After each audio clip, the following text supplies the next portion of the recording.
Bonjour, bienvenue pour une nouvelle vidéo du cabinet Lando Associés. Parlons urbanisme, environnement et clause filet. En effet, tout projet susceptible d'avoir une incidence notable pour l'environnement ou la santé humaine doit être soumis à une évaluation environnementale. Ah bah oui, mais de temps en temps, je peux avoir des tout petits projets qui, par définition, sont supposés ne pas en avoir et ne pas donner lieu à évaluation environnementale. Pop, pop, pop. Non, même en dessous ces seuils, il peut résulter d'un examen au cas par cas que non, il y a quand même besoin d'une évaluation environnementale. C'est ça, la clause filet, si on la résume à très grands traits.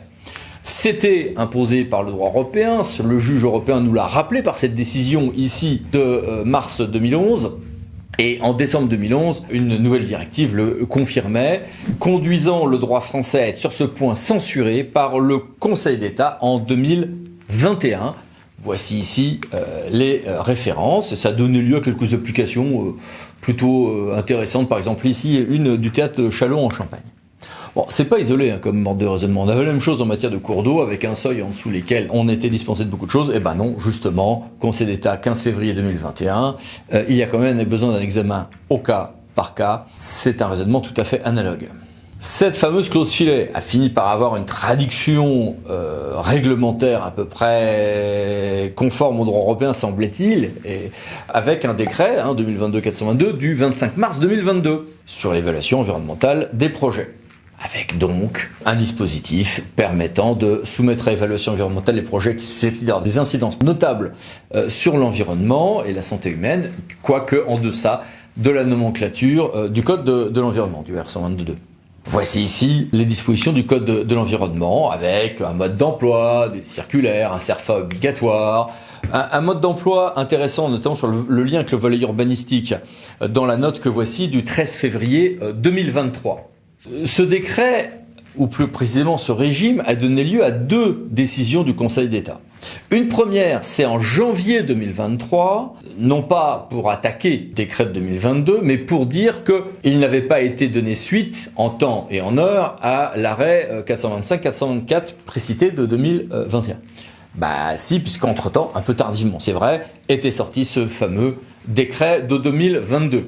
D'où, mais à cette occasion, le Conseil d'État a glissé des informations un peu intéressantes que voici. Maintenant, si on regarde le code de l'urbanisme et le code de l'environnement, on voit le mode d'emploi que voici. N'hésitez pas à mettre sur pause, c'est un peu indigeste, mais on va décortiquer 2-3 choses à l'occasion de l'arrêt du Conseil d'État du 4 octobre 2023, qui lui statue sur le décret de 2022, et qui nous donne l'occasion de préciser beaucoup de choses. Car c'est une décision du Conseil d'État qui, globalement, sauf sur un tout petit point, donne tort aux requérants, mais en réalité, les requérants ont largement gagné, c'est beaucoup dire, mais obtenu ce qu'ils voulaient, puisque sont précisés un grand nombre d'éléments de ce régime d'une manière qui s'éloigne un peu de ce qu'était parfois la pratique administrative sur le terrain. Bon, le Conseil d'État, sans surprise, commence par nous rappeler le principe de cette clause filet, avec un possible examen au cas par cas, dès qu'il semble que le projet puisse être susceptible d'avoir des incidences notables sur l'environnement et la santé humaine. Bien, ok. Deuxième élément, il y a des apports en droit de l'environnement, et troisième élément, on le verra après, sur l'urbanisme. En matière environnementale, d'abord, quelques confirmations et précisions. Oui, ça s'applique aux ICPE, installations classées pour la protection de l'environnement, au contraire de ce qui était parfois supposé et pratiqué sur le terrain. Voici ici quelques éléments. 2. C'est évidemment applicable en cas de modification d'extension du projet, mais ça franchement, n'en doutez pas beaucoup. Plus sensible, ce n'est pas parce que le maître d'ouvrage peut de sa propre initiative saisir l'autorité de l'examen en cas par cas que ça dispense l'autorité administrative de s'interroger sur ce point. Certes. Ça s'applique aussi quand on est dans le cadre du dernier alinéa du 2 du L122.1.1 du Code de l'environnement, vous voyez, qui s'affiche à l'écran. Et puis, si l'administration décide de soumettre le projet d'examen au cas par cas, d'appliquer la clause filet, elle doit en informer le maître d'ouvrage par une décision motivée. En revanche, la décision de ne pas le soumettre n'est soumise à aucun formalisme particulier. C'est ce qui est fait dans le décret, et le Conseil d'État ne censure pas cet état du droit. Et puis bon, un peu de soi, mais la participation du public ne s'applique pas quand le projet n'a pas d'incidence sur l'environnement.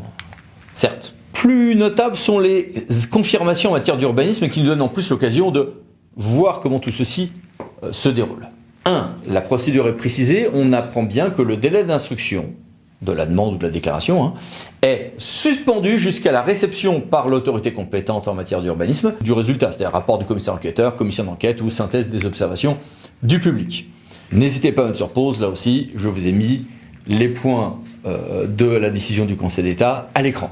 Donc, en cas d'usage de la clause filet, l'autorité compétente doit informer le maître d'ouvrage au plus tard 15 jours, à compter du dépôt du dossier de la demande de la déclaration. 2. Procéder à l'envoi prévu par le R 423-38 du Code de l'urbanisme. Le délai d'instruction ne commence à courir qu'à compter la réception des pièces en cause. Ce délai d'instruction est suspendu pour l'autorité en matière d'urbanisme jusqu'à la date de réception, on l'a vu tout à l'heure, par l'autorité compétente du rapport du commissaire enquêteur, commission d'enquête ou synthèse des observations du public.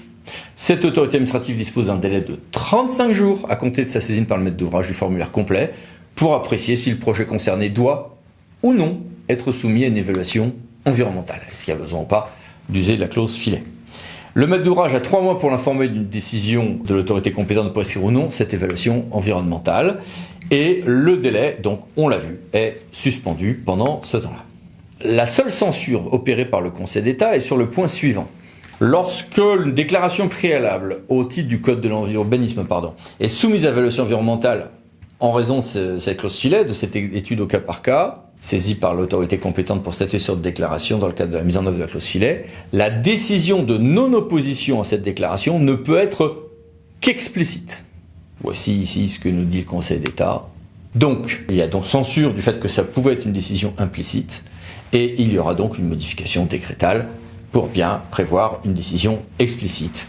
Voilà, c'est le seul point qui est corrigé. On a des précisions, on peut se dire que c'est super, on a un régime précisé, stabilisé, tout va bien. Stabilisé ou pas stabilisé justement. Parce que, vous voyez bien qu'il y a une certaine complexité du dispositif, tout de même, qui est peu utilisé sur le terrain.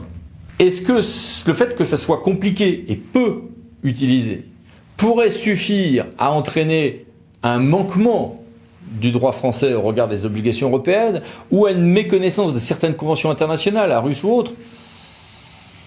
C'est incertain. Peut-être. Ce n'est pas, à mon sens, l'hypothèse la plus probable, mais ce n'est pas incertain. Donc, si on résume, il n'y a plus de trous dans le filet, mais ça reste d'un maniement complexe et rare, ce qui pourrait suffire peut-être, à ce que la France perde le match au niveau européen ou international. Mais dans ces cas-là, ça ne sera pas au titre d'une violation trop flagrante, puisque, à tout le moins, a-t-on aujourd'hui des règles du jeu à peu près précises. Bon courage, à bientôt pour d'autres vidéos Cabinet Land Associés. Pensez à vous abonner. Merci, au revoir.